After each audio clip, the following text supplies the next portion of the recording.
Now, if you want to get buyers to trust you, and it's essential for them to buy from you, there's over 90 ways you can do it. Over 90 ways you can do it, and I'll put a link below to those 90 different ways. But today we're talking about one in particular, and it's how you can do it in a sentence. And that's the subject of today's episode 764 of the Daily Sales Message podcast, where every single day I share a piece of simple and actionable advice. It's designed to help you feel more confident and sell more stuff too. Now today, it's an interesting one. So when you talk to people, things can obviously go wrong. If I'm selling you my consultancy services, my product or whatever, yeah, things can go wrong, but people tend to not talk about that and skirt around it and just hope it doesn't come up. And maybe there's a warranty or a guarantee or something like that. But we tend to not want to talk about the negatives because it might make everything feel negative in the conversation. I think quite the opposite is true. And I call this an emergency action plan. And this is basically, you get on a plane.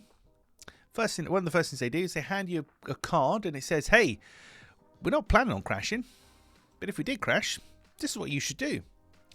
And businesses don't really do that in the main.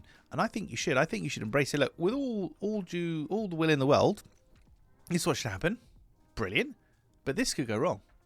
Or that could go wrong. But don't worry, because if this or that goes wrong, this is what we would do about it. So an emergency action plan, telling people what you would do when and if things go wrong and how you would pull back, rather than just avoiding talking about it, hoping for the best. From my experience, it's a much better way of doing it, and it encourages trust in your buyer because they feel safe, because they know that, well, you know, if the plane does crash, brace position, blah, blah, blah, we know what we're doing. It's somehow comforting versus not doing it at all. So what does the emergency action plan look like in your business? What could go wrong within your business, product or service? And how would you help to protect your buyers from any of the potential downsides?